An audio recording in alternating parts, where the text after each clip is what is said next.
नमस्कार, आप लाइव बिहार देख रहे हैं। मैं हूं राजमोहन तिवारी। देखिए, बिहार में विधानसभा चुनाव 2025 को लेकर राजनीतिक सक्रियता तमाम दलों की लगातार हम देख रहे हैं।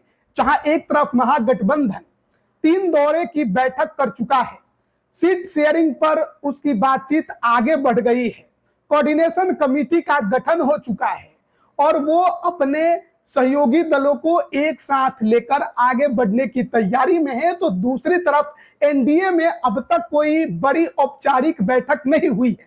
हालांकि ये एक बड़ी खबर निकलकर जरूर सामने आ रही है कि जिस तरीके से एनडीए के प्रदेश अध्यक्षों की बैठक लगातार हुई, जिस तरीके से तमाम प्रदेश अध्यक्ष जो हैं एक मंच पर नजर आए, तमाम उन्होंने अलग अलग जिलों में रैलियां की, उसके बाद सीटों के तालमेल को लेकर भी बहुत कुछ जो विवाद हैं वो लगभग सुलझते नजर आ रहे हैं। हालांकि अब भी जो पार्टी के बड़े नेता हैं वो लगातार अलग अलग सीटों पर दावे जरूर कर रहे हैं, लेकिन एक बड़ी खबर निकलकर सामने आ रही है कि एनडीए में भी अंदर ही अंदर गठबंधन को लेकर, सीट शेयरिंग को लेकर बहुत कुछ बातें हो गई हैं। एक बड़ी खबर हमें पूर्वी चंपारण से मिली है। पूर्वी चंपारण, जहां पर लगभग 12 विधानसभा की सीटें आती हैं और इस 12 विधानसभा की सीटों पर अगर हम गौर करें तो हम देखते हैं कि ये 3 लोकसभा क्षेत्रों में बटी हुई हैं। एक पूर्वी चंपारण लोकसभा में, एक पश्चिमी चंपारण लोकसभा में और एक शिवहर लोकसभा में। यानी कि पूर्वी चंपारण जिले में 12 विधानसभा की सीटें हैं और वो 12 विधानसभा की सीटें अलग अलग 3 लोकसभा क्षेत्रों में बटी हुई हैं। बड़ी खबर पूर्वी चंपारण से ये निकलकर सामने आ रही है कि यहां पर सीट शेयरिंग का फॉर्मूला लगभग तय हो चुका है एनडीए के अंदर। देखिए, 2020 के तुलना में 2025 का जो चुनाव है, या तो महागठबंधन कहिए या एनडीए कहिए, दोनों के लिए पूरी तरह से बदल चुका है। परिस्थितियां बदल गई हैं, वोट बैंक बदल रहे हैं और साथ में गठबंधन के सहयोगी दल भी बदल रहे हैं। जहां पिछली बार मुकेश सहनी एनडीए के हिस्सा थे, वो इस बार महागठबंधन का हिस्सा हैं। जो चिराग पासवान अकेले चुनाव लड़े थे वो एनडीए का हिस्सा बन चुके हैं। जो उपेंद्र कुशवाहा अलग गठबंधन बनाकर चुनाव लड़े थे वो भी एनडीए का हिस्सा बन चुके हैं। तो परिस्थितियों को अगर हम गौर से देखें तो बहुत कुछ इस बार 25 के चुनाव में बदले हैं। नेताओं को लेकर परसेप्शन बदल गया है। नीतीश कुमार कितना काम कर पाएंगे, अधिकारियों के बीच फंसे हैं। तेजस्वी यादव खूब ढिंडोरा पीट रहे हैं, अपराध की बात कर रहे हैं। तो इस बार का चुनाव है वो बड़ा जटिल है, बड़े अलग तरीका से होने वाला है। और ऐसे में देखिए, पूर्वी चंपारण में 12 विधानसभा की सीटें और जो खबर निकलकर सामने आई है कि एनडीए में सीटों के तालमेल को लेकर लगभग इस क्षेत्र में बात हो चुकी है, कौन कहां पर लड़ेगा। और देखिए, मुकेश सहनी के जाने के बाद एनडीए के अंदर उपेंद्र कुशवाहा और चिराग के आने के बाद भी बहुत कुछ बदल रहा है। सीटें बदलती नजर आ रही हैं। पहलवान कौन होंगे कौन नहीं होंगे वो चर्चा बाद की है, फिलहाल हम सीटों की बात करेंगे। देखिए, जब हम पूर्वी चंपारण जिले की बात करते हैं तो पूर्वी चंपारण में 12 विधानसभा की सीटें हैं, जिनमें से 6 विधानसभा की सीटें केवल पूर्वी चंपारण लोकसभा के अंतर्गत आती हैं। 3 विधानसभा की सीटें शिवहर लोकसभा के अंतर्गत आती हैं और 3 विधानसभा की सीटें पश्चिमी चंपारण लोकसभा क्षेत्र के अंतर्गत आती हैं। यानी कि जब भी चंपारण की चर्चा होगी आपको राधा मोहन सिंह, संजय जायसवाल और आनंद मोहन का नाम सुनाई देगा ही देगा। अब ऐसे में पिछली बार 2020 के चुनाव की अगर हम बात करें तो इस सीट पर, मतलब पूर्वी चंपारण के 12 विधानसभा सीटों में एनडीए के अंदर सबसे ज्यादा सीटों पर जिसने चुनाव लड़ा वो बीजेपी ने लड़ा।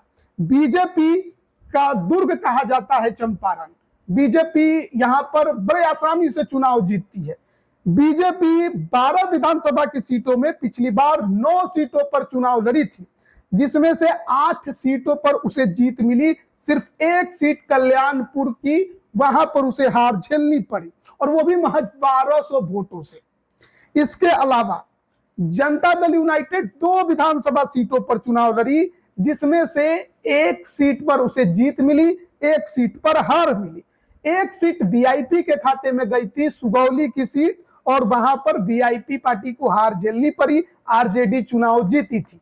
यानी कि बीजेपी का दुर्ग है पूर्वी चंपारण, बीजेपी के लिए बहुत अहम है, महत्वपूर्ण है।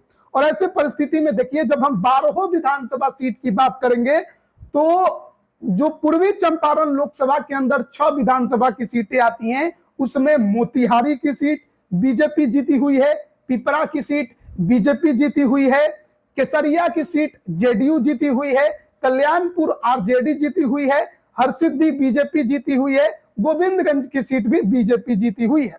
शिवहर में जो 3 विधानसभा आती हैं पूर्वी चंपारण जिले के 12 विधानसभा में से 3 शिवहर में, 3 पश्चिमी चंपारण और 6 पूर्वी चंपारण। तो शिवहर, जहां से लवली आनंद अभी लोकसभा की सांसद है, उसमें एक मधुबन जहां बीजेपी जीती हुई है, चिरैया जहां बीजेपी जीती हुई है, ढाका बीजेपी जीती हुई है। फिर पश्चिमी चंपारण जहां संजय जायसवाल सांसद है, इसके भी लोकसभा में पूर्वी चंपारण जिले की 3 विधानसभा सीटें आती हैं।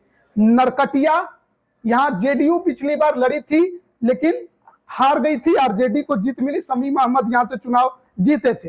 रक्सौल बीजेपी इसी एक सीट पर चुनाव लड़ी थी और यहां पर बीजेपी को जीत मिली थी। और इसके अलावा बात हम जब करेंगे तो सुगौली की, सुगौली से यहां पर वीआईपी लड़ी थी और उसे हार का सामना करना पड़ा था। आरजेडी को यहां पर शशिभूषण सिंह ने चुनाव जिताया था। तो ये जो है पूरी सीटें हैं, हम 12 विधानसभा की पूर्वी चंपारण की, उसकी चर्चा कर रहे थे। 9 सीटों पर बीजेपी लड़ी थी, 8 में जीत मिली, 1 में हार मिली। जहां जहां जीत मिली उसके बारे में हमने आपको बताया कि मोतिहारी में जीती, पिपरा में जीती, हरसिद्धि में जीती, गोविंदगंज में जीती, मधुबन जीती, चिरैया जीती, ढाका जीती, इसके बाद रक्सौल जीती। और जेडीयू 2 सीटों पर लड़ी थी, एक सीट केसरिया की और एक नरकटिया की। तो केसरिया जीत गई, नरकटिया हार गई। और वीआईपी एक सीट सुगौली लड़ी थी, वो चुनाव हार गई। अब बात करते हैं 2025 के विधानसभा चुनाव की। अब 2025 में जो खबर निकलकर सामने आ रही है पूर्वी चंपारण को लेकर, तो पूर्वी चंपारण में बीजेपी जो पिछली बार 9 सीटों पर चुनाव लड़ी थी पूर्वी चंपारण जिले में, इस बार बीजेपी महज 8 सीटों पर ही चुनाव लड़ते देखी जा सकती है। यानी कि 8 सीटों पर ही बीजेपी चुनाव लड़ सकती है, जो सूत्रों से खबर मिली है। एक सीट इस बार वो अपना सहयोगी दल को देने जा रही है। जो 8 सीटों पर चुनाव लड़ेगी उसकी हम बात करें तो तमाम सीटें रहेंगी जो पहले उनके पास थी। उसमें से एक सीट जो सिटिंग सीट है, गोविंदगंज, जहां पर सुनील मणि तिवारी विधायक है, उस सीट को लेकर चर्चा है कि यह सीट लोजपा रामविलास के खाते में जा सकती है। लोजपा रामविलास के प्रदेश अध्यक्ष राजू तिवारी यहां पर इस बार आपको चुनाव लड़ते नजर आ सकते हैं। तो 9 सीटों में से एक सिटिंग सीट बीजेपी की वो सहयोगी दल के खाते में जाते नजर आ रही है, जो अब खबर मिल रही है पूर्वी चंपारण से। जनता दल यूनाइटेड जो 2 सीटों पर चुनाव लड़ी थी, वो फिर 2 सीटों पर चुनाव लड़ते आपको नजर आ सकती है। एक सीट जो केसरिया है, जहां से शालिनी मिश्रा विधायक है, जीती हुई सीट है, वहां से तो वो लड़ेगी, लेकिन दूसरी सीट इसकी बदल रही है। जो नरकटिया पिछली बार जेडीयू यहां पर लड़ी थी, श्याम बिहारी प्रसाद जी यहां से जेडीयू के टिकट पर चुनाव लड़े थे, 18,000 वोटों से हार गए थे। इस बार नरकटिया की सीट जनता दल यूनाइटेड अपने दूसरे सहयोगी के लिए छोड़ रही है। और जो सुगौली की सीट पर वीआईपी के कैंडिडेट थे, वीआईपी दूसरे खेमे में जा चुकी है, यहां पर वैकेंसी है। तो खबर है कि सुगौली की सीट जो है वो जनता दल यूनाइटेड के खाते में आ रही है। सुगौली की सीट पर जनता दल यूनाइटेड अपना कैंडिडेट उतारते आपको इस बार दिखाई दे सकती है, एक केसरिया और दूसरी सुगौली। फिर लोजपा रामविलास एक सीट पर लड़ते आपको पूर्वी चंपारण में नजर आ जाएगी, गोविंदगंज, बीजेपी को यह सिटिंग सीट छोड़नी पड़ेगी। और एक सीट राष्ट्रीय लोक मोर्चा को जाते बताया जा रहा है वो सीट है नरकटिया की, जहां पर पिछली बार जनता दल यूनाइटेड ने चुनाव लड़ा, लेकिन यह सीट नरकटिया की जो है वो राष्ट्रीय लोक मोर्चा उपेंद्र कुशवाहा के कैंडिडेट के लिए छोड़े जाने की खबर निकलकर सामने आ रही है। हालांकि जेडीयू को लेकर एक और चर्चा क्षेत्र में है, जो हमें वहां के जो संगठन में मौजूद लोग हैं जो खबर दे रहे हैं, उसके अनुसार केसरिया की तो बात जनता दल यूनाइटेड के तरफ से फिक्स हो चुकी है कि केसरिया जनता दल यूनाइटेड लड़ेगी ही, लेकिन दूसरी सीट जो सुगौली की है, जो चाहती है बीजेपी की जेडीयू सुगौली ही लड़े, क्योंकि वैकेंसी है, वीआईपी छोड़ चुकी है, वीआईपी की लड़ी हुई सीट थी।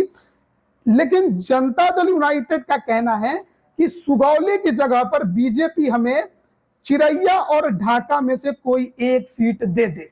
अब चिरैया और ढाका में और सुगौली की सीट में जेडीयू और बीजेपी में थोड़ी सी खींचतान है।